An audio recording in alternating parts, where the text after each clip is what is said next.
Welcome dear students, आप सभी का स्वागत है बोर्ड एग्जाम्स यूट्यूब चैनल पर। तो डियर स्टूडेंट्स, इस वीडियो में हम करने वाले हैं कक्षा 8वीं विषय सामाजिक विज्ञान अर्धवार्षिक परीक्षा 2024-25 का आपका पेपर जो आपका 21 दिसंबर को होने वाला है, उसका कंप्लीट पेपर सॉल्यूशन हम इस वीडियो में करने वाले हैं। तो आपको वीडियो को एंड तक वॉच करना है। साथ ही में आपको बता दें कि अगर आपने हमारे यूट्यूब चैनल को अभी तक सब्सक्राइब नहीं किया है तो आप हमारे यूट्यूब चैनल को सब्सक्राइब कर लीजिए, ताकि आने वाले वीडियोस की नोटिफिकेशन जो है सबसे पहले आपको मिल जाएगी। चलिए बिना किसी टाइम को वेस्ट किए शुरू करते हैं। राज्य शिक्षा केंद्र मध्य प्रदेश भोपाल अर्धवार्षिक परीक्षा सत्र 2024-25 विषय सामाजिक विज्ञान का हम पेपर करेंगे कक्षा 8वीं का। पूर्णांक आपका 60 नंबर का रहने वाला है। समय आपको 2.5 घंटे का मिलने वाला है। चलिए देखते हैं। सबसे पहले आते हैं आपके बहुविकल्पी प्रश्न। प्रश्न क्रमांक 1 से प्रश्न क्रमांक 5 तक। इनके लिए निर्देश आपका दे रखा है कि सही विकल्प चुनकर उत्तर लिखिए। प्रत्येक प्रश्न के लिए 1 अंक निर्धारित है। देखते हैं। प्रश्न क्रमांक 1 है आपका, झूम खेती में बीज बोने के तरीकों को क्या कहा जाता है? तो आपका ए ऑप्शन है गड़ाना, बी ऑप्शन है आपका छितराना या बिखेरना, सी ऑप्शन है आपका सीड ड्रिल और डी ऑप्शन है आपका बुआई करना। तो प्रश्न क्रमांक 1 में आपका सही उत्तर क्या हो जाएगा? छितराना या बिखेरना। ठीक है, बी ऑप्शन आपका इस क्वेश्चन का सही उत्तर हो जाएगा। नेक्स्ट अगला आता है आपका प्रश्न क्रमांक 2, उद्यान कृषि का अर्थ है? तो आपका ए ऑप्शन है गेहूं, बी ऑप्शन है आपका आदिम कृषि, सी ऑप्शन है आपका फलों और सब्जियों को उगाना और डी ऑप्शन है आपका सोयाबीन उगाना। तो प्रश्न क्रमांक 2 का आपका सही उत्तर क्या आ जाएगा? फलों और सब्जियों को उगाना, यानी कि सी ऑप्शन आपका इस क्वेश्चन का सही उत्तर हो जाएगा। अगला आता है आपका प्रश्न क्रमांक 3, चावल का प्रमुख उद्देश्य कौन सा है? तो आपका ए ऑप्शन है भारत, बी ऑप्शन है आपका चीन, सी ऑप्शन है आपका कोलंबिया और डी ऑप्शन है आपका अमेरिका। तो प्रश्न क्रमांक 3 का आपका सही उत्तर क्या हो जाएगा? चीन, यानी कि बी ऑप्शन आपका इस क्वेश्चन का सही उत्तर हो जाएगा। नेक्स्ट अगला आता है आपका प्रश्न क्रमांक 4, हमारे देश की किन किन नदियों के उपजाऊ मैदान घने बसे हुए हैं? तो ए ऑप्शन है आपका व्यास और सतलज, बी ऑप्शन है आपका गंगा और ब्रह्मपुत्र, सी ऑप्शन है आपका नर्मदा और ताप्ती और डी ऑप्शन है आपका गंगा और यमुना। तो प्रश्न क्रमांक 4 का आपका सही उत्तर क्या हो जाएगा? गंगा और ब्रह्मपुत्र, यानी कि बी ऑप्शन आपका इस क्वेश्चन का करेक्ट आंसर हो जाएगा। नेक्स्ट अगला आता है आपका 5वां, लोग सदैव पर्वतों और पठारों की तुलना में मैदानी भागों में रहना पसंद करते हैं क्योंकि? तो इस क्वेश्चन का आपका सही उत्तर क्या जाएगा? यह खेती और विनिर्माण के लिए उपयुक्त है, यानी कि ए ऑप्शन आपका इस क्वेश्चन का सही उत्तर हो जाएगा। तो इस प्रकार से आपके जो सही विकल्प आपसे पूछे गए हैं प्रश्न क्रमांक 1 से प्रश्न क्रमांक 5 तक, जो बहुविकल्पीय प्रश्न है वो यहाँ पे कंप्लीट हो जाते हैं। अगला प्रश्न देखते हैं। अगला प्रश्न है आपका प्रश्न क्रमांक 6 से प्रश्न क्रमांक 10 तक, रिक्त स्थान। नीचे दिए गए रिक्त स्थान की पूर्ति कीजिए। प्रत्येक प्रश्न के लिए 1 अंक निर्धारित है। ठीक है, देखते हैं इनको। प्रश्न 6 है आपका, सन 1791 में बनारस में रिक्त स्थान कॉलेज की स्थापना की गई। तो सन 1791 में बनारस में हिंदू कॉलेज की स्थापना की गई थी। कौन सा कॉलेज? हिंदू कॉलेज। ठीक है, हिंदू कॉलेज इस क्वेश्चन का सही उत्तर हो जाएगा। नेक्स्ट अगला आता है आपका प्रश्न क्रमांक 7, राष्ट्रीय उद्यान एक रिक्त स्थान क्षेत्र है। तो इसमें आपको सही उत्तर लिखना है वन्य जीव एवं पर्यावरण संरक्षण क्षेत्र। क्या लिखना है? वन्य जीव एवं पर्यावरण। ठीक है, इस प्रकार से आपको लिखना है वन्य जीव एवं पर्यावरण संरक्षण क्षेत्र। ठीक है, ये आपको प्रश्न क्रमांक 7वें में उत्तर लिखना है। अगला आता है आपका प्रश्न क्रमांक 8वां, रोपण कृषि रिक्त स्थान का एक प्रकार है। तो आपकी जो रोपण कृषि है वो व्यवसायी का एक प्रकार है। किसका? व्यवसायी का। ठीक है, व्यवसायी इस क्वेश्चन का सही उत्तर आपको लिखना है प्रश्न क्रमांक 8वें में। अगला है आपका प्रश्न क्रमांक 9, संयुक्त राज्य अमेरिका में किसान एक रिक्त स्थान की तरह काम करता है। तो संयुक्त राज्य अमेरिका में किसान एक व्यवसायी की तरह कार्य करता है। किसकी तरह? व्यवसायी। ठीक है, व्यवसायी इस प्रकार से आपको लिखना है व्यवसायी। ठीक है, ये आपका प्रश्न क्रमांक 9 का उत्तर हो जाएगा। अगला आता है आपका प्रश्न क्रमांक 10वां, धातुओं को उसके अयस्कों द्वारा गलनांक बिंदु से अधिक तपाकर निष्कर्षित किया जाता है। इस प्रक्रिया को रिक्त स्थान कहते हैं। तो इस प्रक्रिया को कहा जाता है प्रगलन। क्या कहा जाता है? प्रगलन। ठीक है, प्रगलन इसमें आपको सही उत्तर लिखना है। तो ये आपका प्रश्न क्रमांक 10वें का उत्तर हो जाएगा। तो इस प्रकार से आपके जो रिक्त स्थान है वो यहाँ पे कंप्लीट हो जाते हैं प्रश्न क्रमांक 6 से प्रश्न क्रमांक 10 तक। अगला आता है आपका अति लघुत्तरीय प्रश्न। प्रश्न क्रमांक 11 से प्रश्न क्रमांक 16 तक आते हैं आपके अति लघुत्तरीय प्रश्न, जिनके लिए आपका निर्देश दे रखा है, नीचे दिए गए प्रश्नों के उत्तर एक शब्द या एक वाक्य में लिखिए। प्रत्येक प्रश्न के लिए 2 अंक निर्धारित हैं। चलिए देख लेते हैं इनको। प्रश्न 11वां है आपका, महुआ क्या है, बताएं। इसको आपको बताना है कि महुआ क्या है। अगला आता है आपका प्रश्न 12वां, शांति निकेतन संस्था किसने व कब शुरू की थी। प्रश्न क्रमांक 13वां है आपका, संसाधन की परिभाषा लिखिए।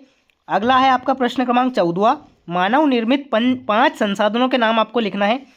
अगला है आपका प्रश्न क्रमांक 15वां, भारत में कानून बनाना, बजट पारित करना का किसका कार्य है, ये आपको बताना है। और प्रश्न क्रमांक 16वां है आपका, सरकार के अंग कौन कौन से हैं, कानून को लागू करने का काम किस अंग के द्वारा किया जाता है। तो ये आपका प्रश्न क्रमांक 16 हो जाएगा। ठीक है, तो प्रश्न क्रमांक 11 से प्रश्न क्रमांक 16 तक आपके अति लघुत्तरीय प्रश्न कंप्लीट हो जाते हैं। चलिए इनके उत्तर देख लेते हैं। तो प्रश्न क्रमांक 11वें का उत्तर जो है वो आपकी स्क्रीन पर है।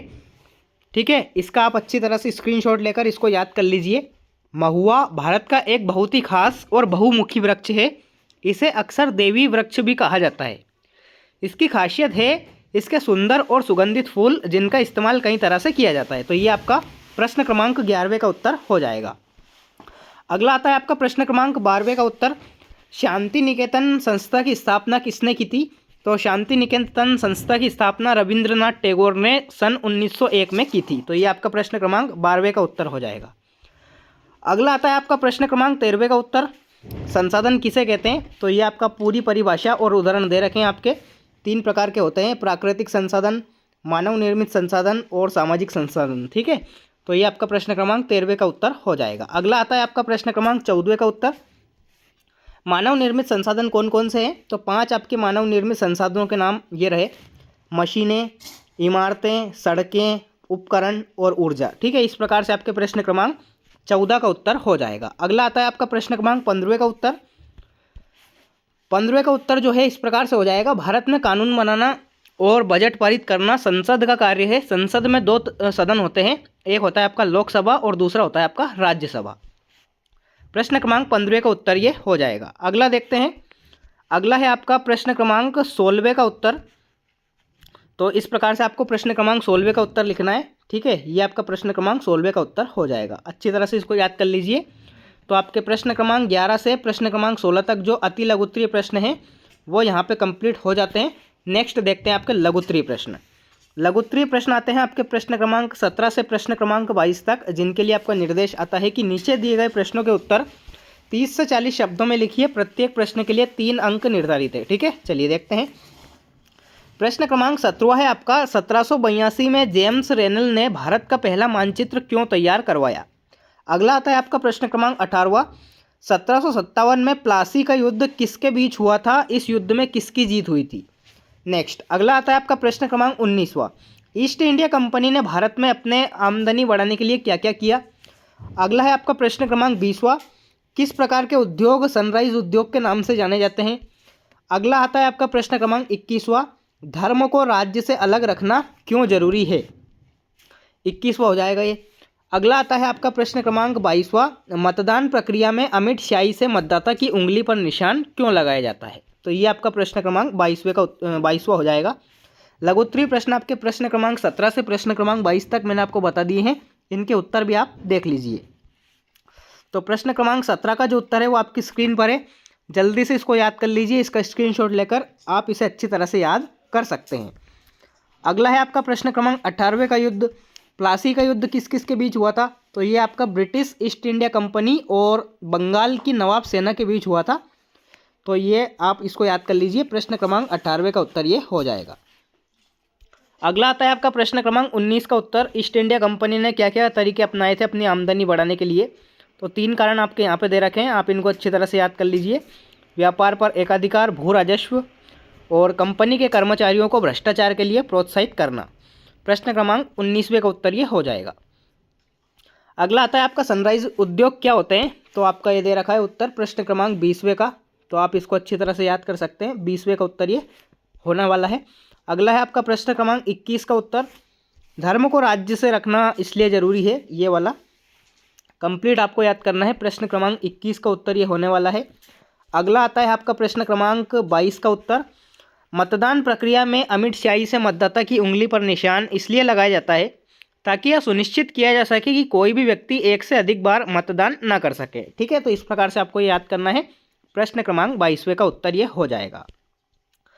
प्रश्न क्रमांक 22वें का उत्तर ये यहाँ पे गलत है, इसको आपको कुछ नहीं करना है। प्रश्न क्रमांक 22वें का हो जाएगा ये। अगला आता है आपका प्रश्न क्रमांक 23, 24, 25, 26 जो दीर्घ उत्तरीय प्रश्न है आपके प्रश्न क्रमांक 23 से प्रश्न क्रमांक 26 तक। ठीक है, ये होते हैं आपके दीर्घ उत्तरीय प्रश्न। इनके लिए आपका निर्देश दे रखा है कि प्रत्येक प्रश्न के लिए 5 अंक निर्धारित है। चलिए देखते हैं इनको।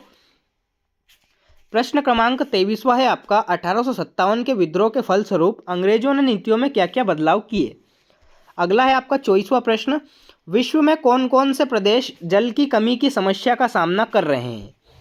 नेक्स्ट आता है आपका 25वां प्रश्न, हमें कितने मौलिक अधिकार प्राप्त हैं, किसी एक का वर्णन कीजिए। तो ये आपका प्रश्न क्रमांक 25वां हो जाएगा।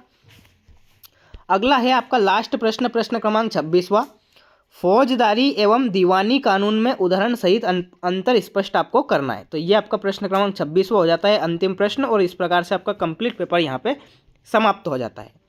दीर्घ उत्तरीय प्रश्नों के उत्तर भी आप देख लीजिए। प्रश्न क्रमांक 23 का जो उत्तर है वो आपकी स्क्रीन पर है। ठीक है, अच्छी तरह से इसको याद कर लीजिए। 1857 के विद्रोह के बाद अंग्रेजों ने कौन कौन सी नीतियाँ अपनाई थी, तो ये आपका प्रश्न क्रमांक 23वें का उत्तर आपको लिखना है। अगला आता है आपका प्रश्न क्रमांक 24वें का उत्तर, विश्व के किन किन प्रदेशों में जल की कमी है। तो ये आप देख सकते हैं इसका उत्तर प्रश्न क्रमांक 24वें का, तो आप इसको अच्छी तरह से याद कर लेना। अगला आता है आपका प्रश्न क्रमांक 25वां, भारतीय संविधान में हमें कितने मौलिक अधिकार प्राप्त हैं। तो हमें 6 मौलिक अधिकार प्राप्त हैं, जिनका एक उदाहरण भी आपका दे रखा है, समानता का अधिकार। प्रश्न क्रमांक 25वें का उत्तर ये होने वाला है। अगला है आपका लास्ट प्रश्न, प्रश्न क्रमांक 26वां, फौजदारी कानून क्या होता है। तो उसके बारे में संपूर्ण जानकारी यहाँ पे दे रखी है, तो आप इसको अच्छी तरह से याद कर लीजिए। प्रश्न क्रमांक 26वें का उत्तर ये हो जाएगा। तो इस प्रकार से आपका कंप्लीट पेपर यहाँ पे हो चुका है। सामाजिक विज्ञान कक्षा 8वीं अर्धवार्षिक परीक्षा का कंप्लीट पेपर यहाँ पे हो चुका है, जो आपका 21 दिसंबर को होने वाला है। उसका कंप्लीट पेपर का सॉल्यूशन मैंने आपको बता दिया है। अगर आपको फिर भी कोई डाउट है तो मुझे कमेंट बॉक्स में कमेंट करके ज़रूर बताएं। साथ ही में आप हमारे यूट्यूब चैनल को सब्सक्राइब कर लीजिए ऐसे ही वीडियोस पाने के लिए। और 60/60 की यहाँ पे तैयारी कराई जाती है। इसी प्रकार से आपको वार्षिक परीक्षा में भी मैं हेल्प करूँगा, तो आपको हमारे यूट्यूब चैनल से जुड़े रहना है और इसको सब्सक्राइब कर लेना है। मिलते हैं अगले वीडियो में, तब तक के लिए टाटा बाय बाय, जय हिंद, वंदे मातरम।